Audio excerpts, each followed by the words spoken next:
Okay, this is lecture 22 preparation. And so we're going to finish the story that we started at the end of the last lecture, which showed the blastula of the frog embryo and some of the signals that are responsible for the induction of mesoderm between the endoderm and the ectoderm. So we're going to talk a little bit more about that, some different kinds of experimental evidence that there are signals and, where they come from and so on. A little bit about the mid-blastula transition. This is the point at which the zygotic genes are turned on. So much of what's happening in the early frog embryo, not all, but much of it is based on maternally provided molecules, and the main zygotic genes are turned on at the mid-blastula transition.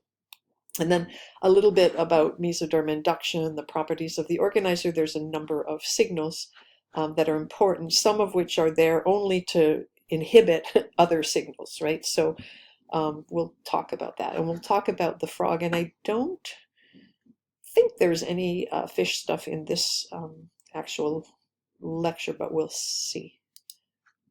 Okay, so last time we talked about the fact that if you look at animal cap cells and explant them, you will get ectoderm.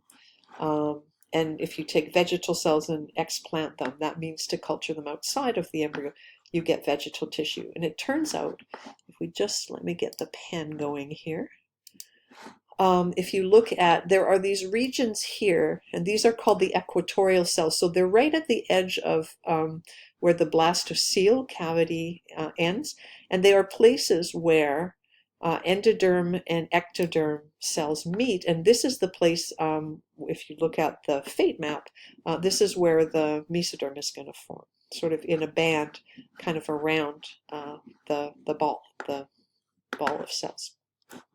So it turns out that if you collect cells from these regions called the equatorial regions, or the marginal zone, that you will get different kinds of tissues forming. So the animal cap gives you the ectoderm, vegetal cells give you vegetal tissue that's not really differentiated into anything, but the ventral marginal zone, you will get some epidermis, so some of the cells form ectoderm, but then inside that epidermis, you get loose mesenchyme, which is mesodermal derivative. You get blood vessels and then little blood cells that form in there. Those are all ventral mesoderm derivatives. If you take the cells from the dorsal side in the marginal zone, you get a neural tube, because remember the neuroectoderm is in this region of the blastula.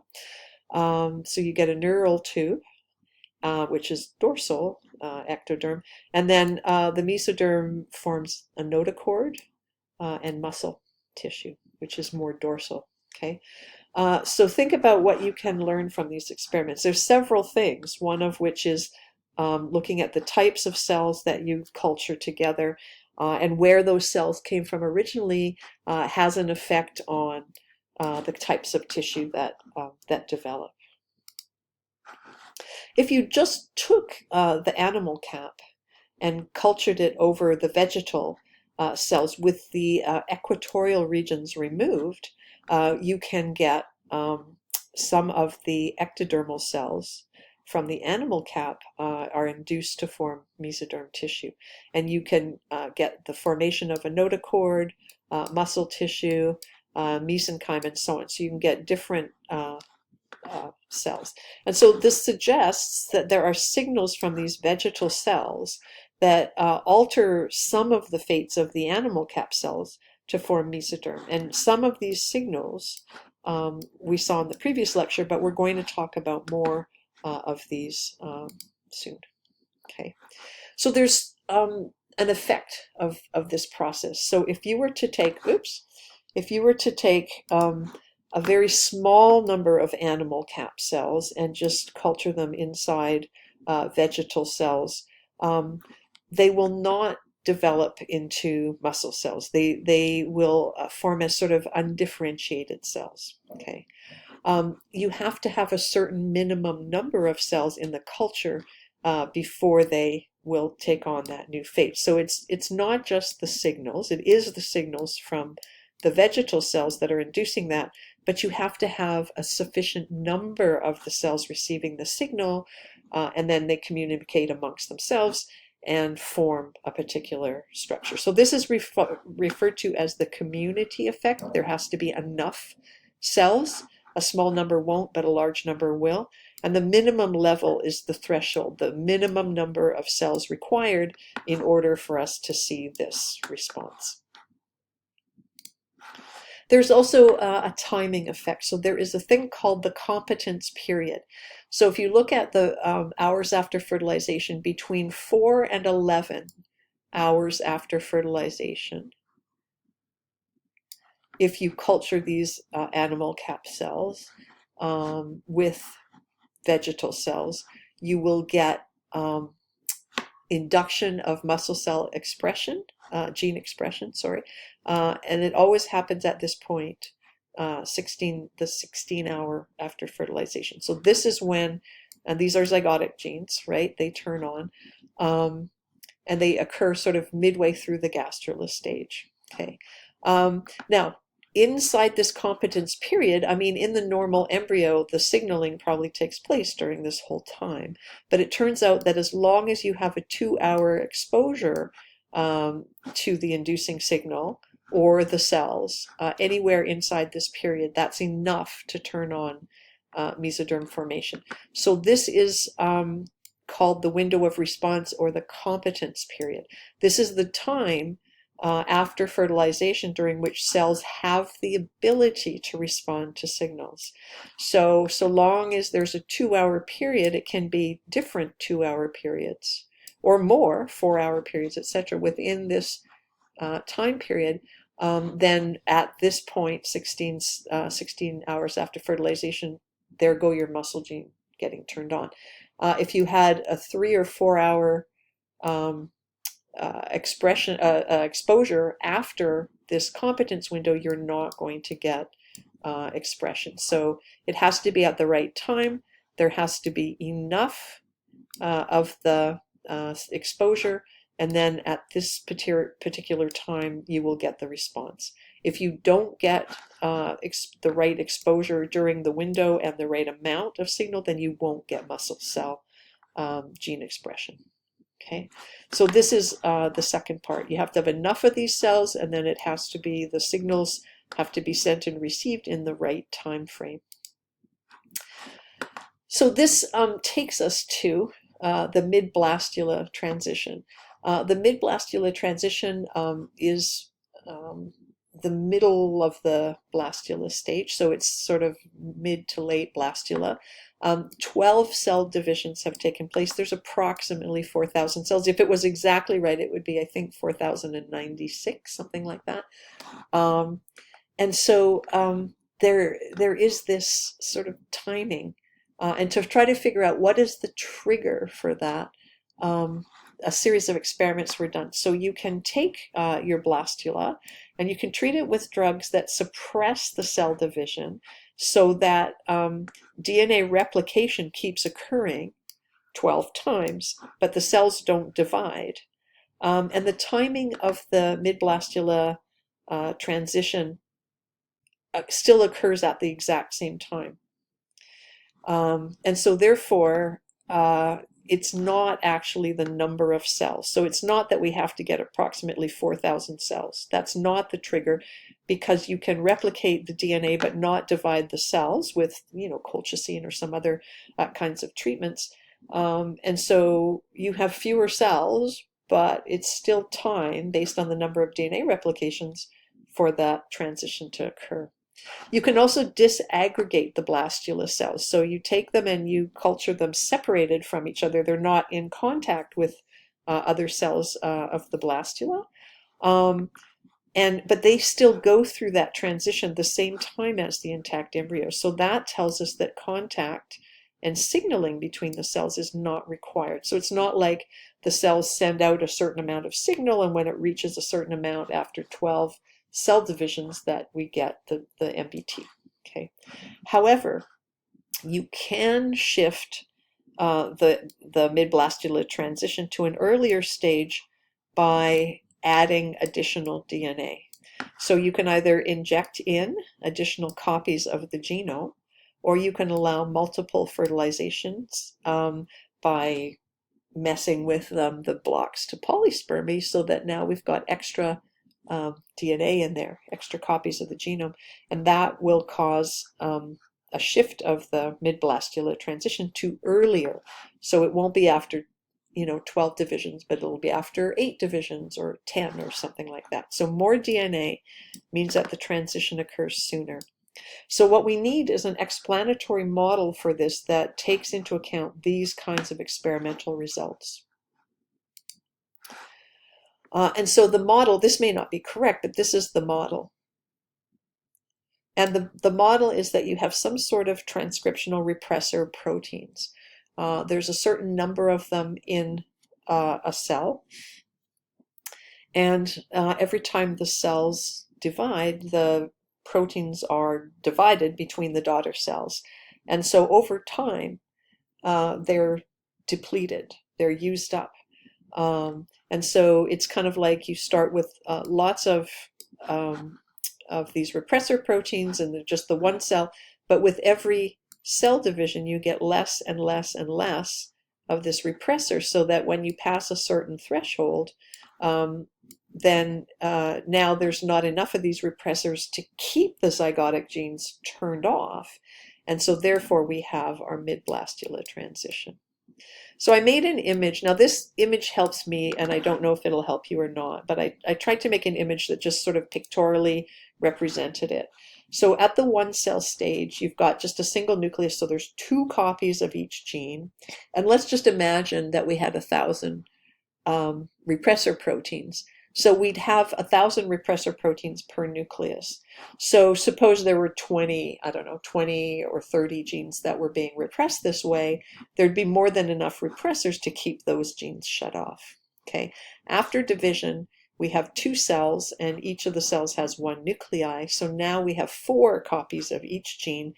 And the 1,000 receptors now are only 500 per nucleus. So there's half as many receptors in each of the daughter cells, approximately. It might not be exact 500 and 500, but we'd have approximately half the amount in each. So again, you still have enough to keep all the zygotic genes turned off.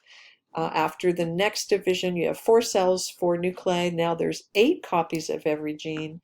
1,000 repressors and only 250 repressors per nucleus. At some point in the division, we get to the point where the number of repressors per nucleus is not enough to keep all of the zygotic genes shut off. And so therefore, once that threshold is passed, the zygotic genes start to be transcribed. Okay, so that's the general feature of the model. You might want to think about this. I'm probably going to ask in class, a bonus question that just probes a little bit into whether this model makes sense to you or not. Okay, so and around this time of the mid-blastula transition, the vegetal cells are producing signals for mesoderm induction. So you can, and you know this, because at this stage, if you take the animal cap cells right from just the tip, and then you culture them over vegetal cells on the dorsal side, you will get the ectoderm on the outside, the endoderm inside, but some of those ectodermal cells will have been induced to form dorsal mesoderm fates. If you remember, the most dorsal is the notochord, and then there are the somites, which are blocks of tissue that are going to form muscle and dermis and bone and that sort of thing. And then the mesoderm on the ventral side, which is blood, kidney, the blood vessels, as well as the blood cells and so on. So if we take vegetal cells from the ventral side and we took the exact same region of the animal cap and cultured those, we would be getting the same general appearance, except that the mesoderm that gets induced in here is ventral. So we know that there must be a signal that's different for the dorsal and the ventral mesoderm that's going to be induced. And we've talked a little bit in a previous lecture already about the basic signals, sort of the maternally provided ones, and then we'll be talking more in a minute about the zygotic ones. So signals from the vegetal cells basically are sent to the overlying region, and the signal is stronger on the dorsal side, and then it's less on the ventral side. And so we'll talk about the identity of that signal in a minute.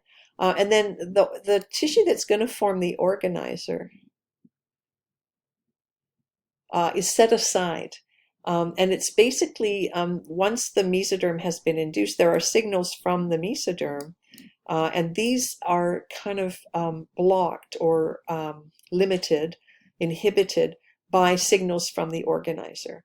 And so the organizer is only an organizer because the generalized mesoderm signals that are found across the length of, or the width of the embryo are being inhibited. So these are not the location, but the actual interaction.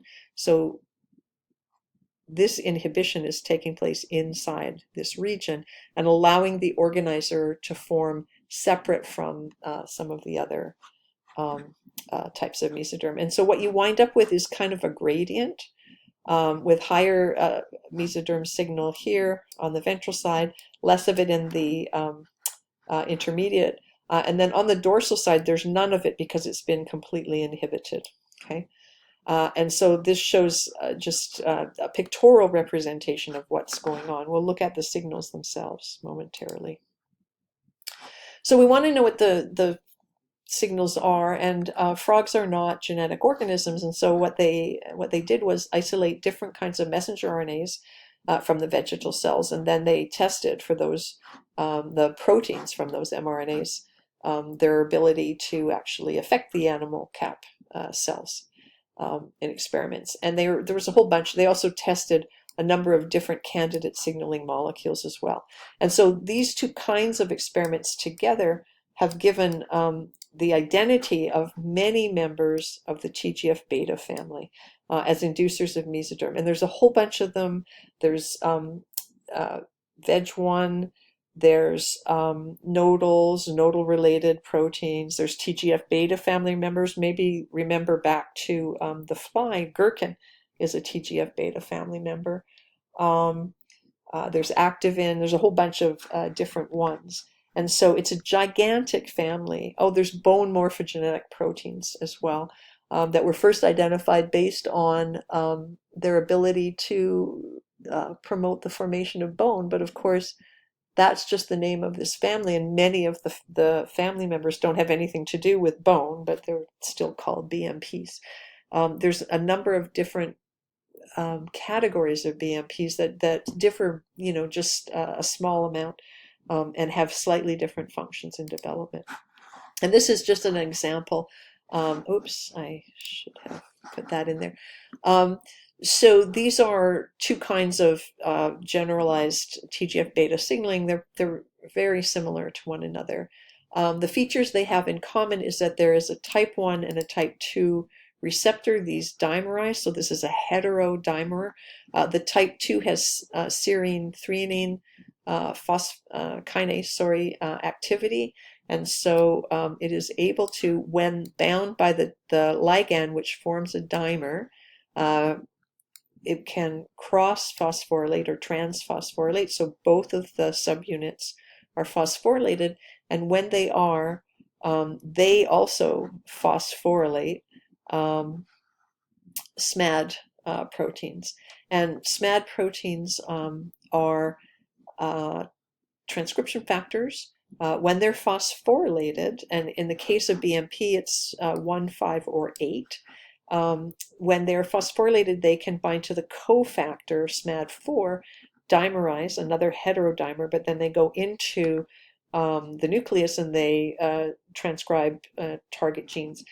Ventral mesoderm, things like bone and cartilage. They promote apoptosis, so program cell death in certain processes. So this is in many different processes during embryogenesis. The nodal TGF-beta activin is the same kind of features, a dimerized ligand. So this is a homodimer, but a heterodimer receptor, again, a type 2 and a type 1 phosphorylation of one of the receptor subunits by the other. And then in the case of the nodals, TGF-betas and activins, it's SMAD2 or 3 transcription factor that gets phosphorylated, but it has the same cofactor, SMAD4. This forms a heterodimer and enters the nucleus. And again, there's a variety of different functions, but dorsal mesoderm induction is the one we're interested in here, but it also can promote the arrest of the stopping of cell cycle, the formation of extracellular matrix. I'm trying to think if we're going to spend much time talking about extracellular matrix. We may not, but there's sometimes a number of signals and so on that come from the materials outside of a cell that can lead to the proper patterning of a tissue. We may talk a little bit about it when we talk about limb formation. So these are the common features. They all have dimer ligands and heterodimer receptors. There is this trans phosphorylation. They all have SMAD targets, which are transcription factors. These, though, differ. The SMADs that are the transcription factors differ. The cofactor SMAD4 is the same, and the fact that they enter the nucleus and initiate target gene transcription is the same. The actual ligand and receptors are different, but the features are the same. The different SMADs, as I said, are different except for the cofactor, which is the same for all of them. And then, of course, the target genes and the subsequent changes in cell fate, those are different for all the different ones. So this is some of the evidence. This is some of the evidence that lets us know that the TGF-betas are having a role in the induction of mesoderm. So if you add them, these proteins, to animal cap explants, this promotes mesoderm formation, right? So these are called animal cap assays. You culture the animal cap and then you add different kinds of signaling molecules, and if the cells have a receptor that will respond to it and can respond by promoting mesoderm formation, then this is a candidate. TGF-betas can rescue the depletion of upstream factors. So you take VEG-T, which is required for activation of nodal-related proteins, which are a type of TGF-beta. So if you deplete VEG-T, you get a defective embryo, but you can bypass that by providing then the TGF-beta. And that means that you can skip this step and just go straight to the next part. So this is what the rescue refers to. If you interfere with TGF-beta signaling, then it messes up mesoderm formation. And if you introduce a dominant negative TGF-beta receptor, that also blocks mesoderm induction. And we have a couple of experimental results that are going to illustrate that. So for rescue, the idea is if beta-catenin, for example, or VEG-T are needed to induce gene expression, if we deplete the embryo of VEG-T or beta-catenin, we see a mutant phenotype. If we directly provide the thing that's missing, TGF-beta, then we say that the embryos are rescued, and that allows us to both note that the main role of the beta-catenin or the VEG-T was that it induces TGF-beta expression, and that we can bypass it by providing it. Okay. And if we test a bunch of different TGF-betas or other signaling molecules and only one can rescue those embryos, then that would be the one molecule that's missing from the depleted embryos. And so this kind of rescue experiment was done to whittle down the number of candidate signals. What's unfortunate, though, is that TGF-betas are what we sometimes call promiscuous molecules. Sometimes a receptor can bind to different TGF-betas. There's not been selection against that because normally in normal embryonic development, the particular cell is only going to ever encounter one kind of TGF-beta that can bind its receptor. But unfortunately, when you do in vitro work, you find that, nodal and activin and something else can all basically substitute for one another. So the results are not straightforward as it sounds, but you can actually at least get down to a small number of candidate proteins. And so then one other thing you can do is you can mutate a TGF-beta receptor. You can't do genetics and just knock out genes in frogs, not very easily at least. And so what you can do instead is something which is more indirect, which is you make a mutant form of the receptor. You make the DNA for it, and then you introduce that DNA so that when the receptor forms, it has the mutated copy. So here's our normal dimerized receptor where you have the type 1 and the type 2, and the type 1 in this case is the mutant one, and it is missing the domain that gets phosphorylated by the type 2 and then phosphorylates the downstream SMAD proteins. So even if your other copy is normal, and even if you have some of the wild type gene, if you put in lots of the mutant gene, it means that the majority of your receptors are not going to be correct. They're going to be missing this intracellular, the inside part of the receptor, and therefore the signal won't happen. And when you do that at the 2-cell stage by injecting into both of the cells your mutant, lots and lots of DNA, so that there are more copies of the mutated receptor than the real one, the correct one in there, you will get the absence of mesoderm formation. And that shows, this is of course later in development, but at the 2-cell stage you introduce it, and then when you look at the blastoderm, you're finding that there's no mesoderm that forms. So, and I've already alluded to this, since you don't have genetics in Xenopus, and you have many, many, many different TGF-betas, and some of them can actually cover for each other, you have to use some of these alternative and indirect methods. So if we were working in flies, it would be easy. We'd make a mutation, we'd knock out that particular gene, and then see what happens in the embryo, and we'd see, for just one of them that there's no mesoderm forming, and therefore we would know exactly which gene it was.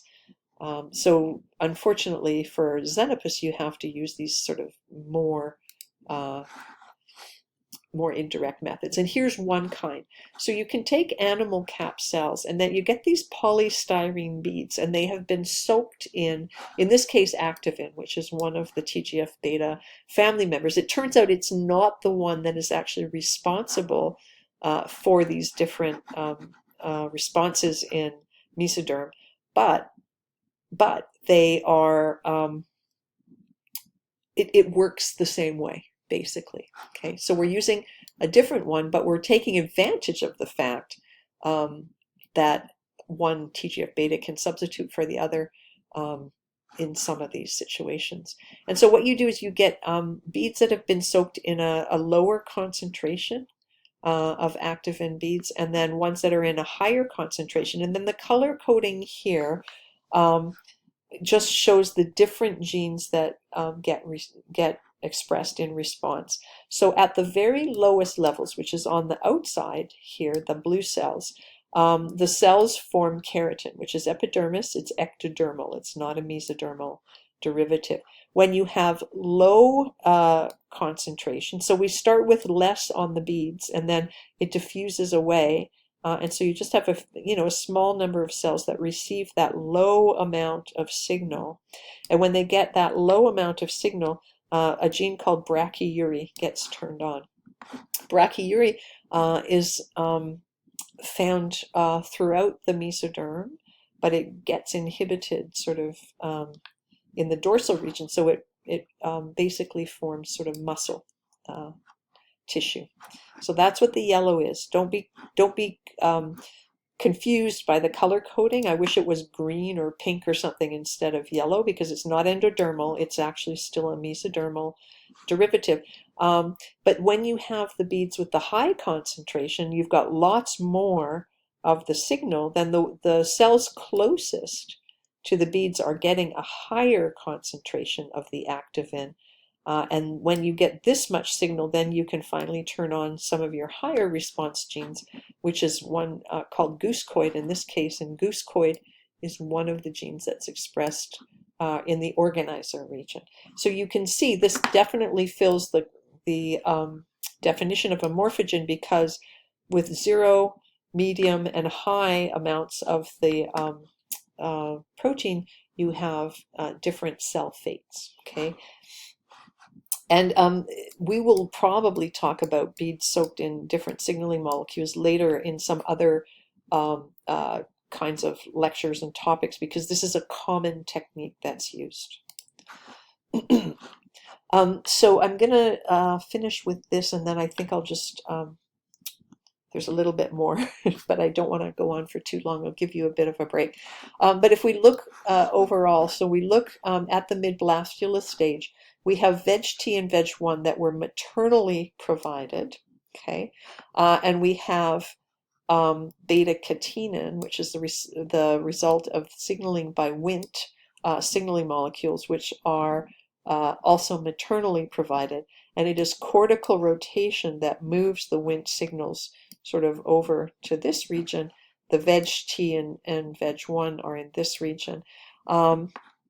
And so when you look at the veg-T expressing cells, they produce nodal related proteins at a low level. And that's what these spaced arrows mean. The green is the nodal related proteins that are being expressed. This is a TGF-beta family member. And you have lower concentrations on the ventral side and higher concentrations on the dorsal side, because when beta-catenin is also in the nucleus, as well as veg-T and veg-1 expression, then you get lots of nodal related, and this leads to the Nucoup center, which leads to the CMY gene, which we talked about last time, which is needed for the induction of the Spemann organizer. So this is a summary diagram in your textbook, but I'm also adding some of the other things we've talked about so that you can see how it kind of fits into the overall picture. I will stop there because I want you to have a chance to stop and think this through, and then I'll go through the last few slides in a separate recording.